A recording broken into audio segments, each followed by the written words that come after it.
Hiya, hope you're good. Just wanted to do an update because the month is now completely over. So I didn't manage to do an update before that, but unfortunately we didn't fall pregnant this month. My chart looked really positive and I was really excited, but it didn't happen. So I will get some footage of that and put it in here if I can. Okay, so this is the chart from last month, and as you can see, I ovulated there on day 13, and the little hearts there are just when we had sex, so a number of times just during the fertile period, and then things were going up with my temperature pretty steadily, but they were still increasing, and I got very excited here, but unfortunately things went down, and then I came on my period, so boo.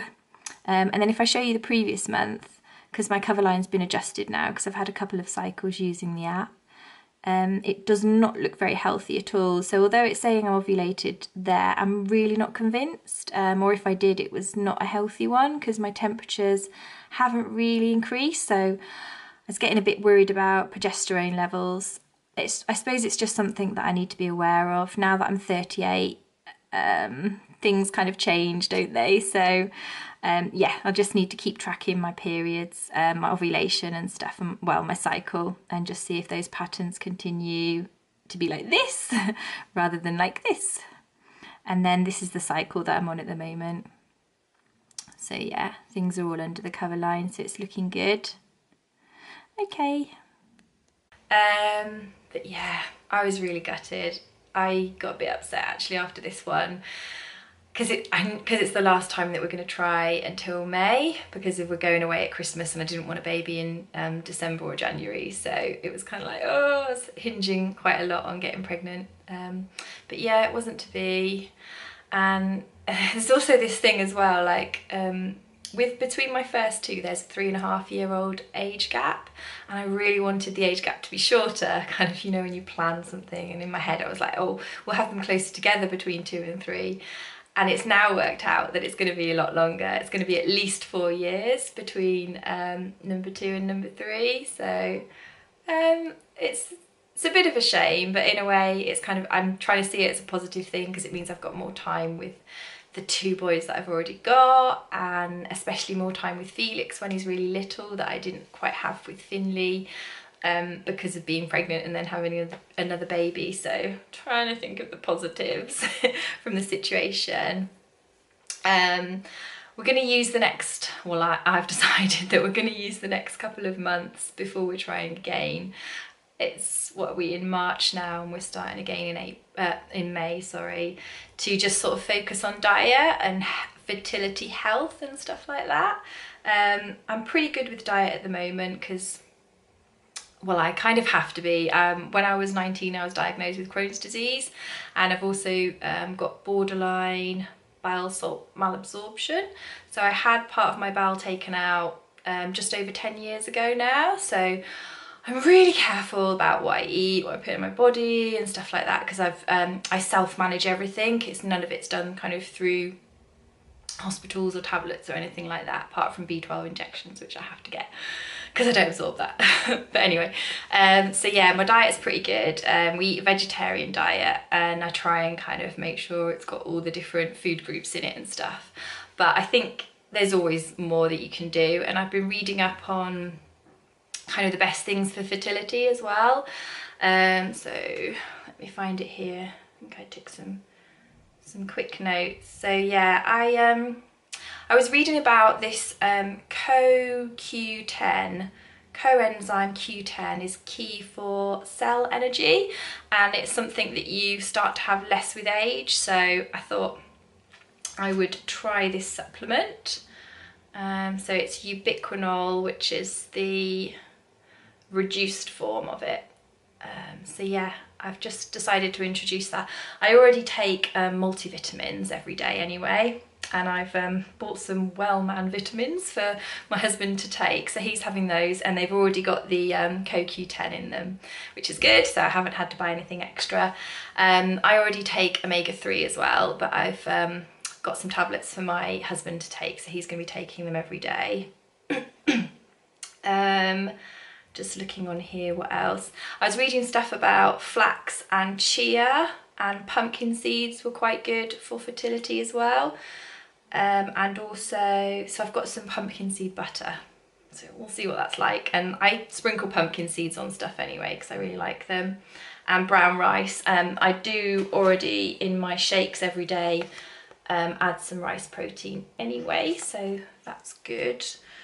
And then maca powder was something else that I was reading on, and it's supposed to balance hormones and help improve egg and sperm health. So I've got something called Total Greens, and it contains quite a few of the good things that I've been reading about. Spirulina, wheatgrass was another one. So this particular Nutriseed, it's quite expensive. It was £18. It's got wheatgrass, hemp seeds, spirulina, matcha tea, which is the maca, ashwagandha, I can't pronounce that, ground flaxseed and chia seeds. So it's got a little bit of everything in. And so I add this and the rice protein to my smoothies every day. And I just have berries in my smoothies usually, which are really good as well. I was reading up on, let me see, what have I written here? I just started taking notes from stuff I was looking at. Blueberries, strawberries are really good, so I have those in every shake anyway. And pomegranate, which I don't really have, so I might buy some of that. So I'm making the shakes every morning. I had a scoop and a half of each of those, and I'm starting to give my husband them as well. So he's doing this like fertility kind of diet with me as well. What else is there? Okay, I've also, which shall I show first? This.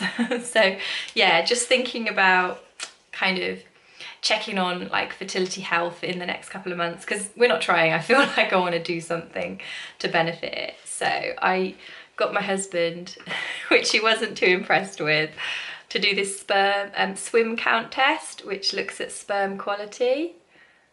So yeah, so he's done this. So, and then on the back it just says like the different colours show. So in the box you get this contraption here, and you he does what he needs to do, and then you syringe some of it into one side, this side here, and then you pull this forward and leave it for 30 minutes, and it measures how long it takes the sperm to swim across. So it's measuring not just the amount of sperm, but the number of mobile sperm, the number with good motility, I think it's called. And then it gives you the answer in here. So you're looking for the colour, the darkness of the blue. So light blue, medium blue, and then dark blue shows how much you've got in there. So we've, you know, after looking at my husband, he's got no issues. So it's kind of down to, I mean, it's down to both of us, but it's my egg, I think, and my body that I really need to start looking at. And I think it's a lot of it must be down to age, because we didn't have any problems beforehand. So I just need to keep an eye on things, and I'm probably going to book an appointment with the nurse and see if there's, or the doctor, sorry, and see if there's anything the NHS can do. There probably isn't, just because it's my third baby now. I'm imagining, I don't know, because I would imagine, which rightly so, resources should go on couples that are looking for their first. And if they can't provide any help, then I might get some tests done privately, just to see what if there's anything going on with my hormone balance and stuff like that. Another thing that we're planning to try in May as well, sorry, is something called Conceive Plus, and let me just read it here. Yeah, it's Conceive Plus with calcium and magnesium. It's sperm-friendly lubricant that you use internally, and it contains ions essential to fertilization process. So I'm gonna give that a go. We've never used anything like that before, so while I'm doing like everything within my control, I might as well give that a go as well.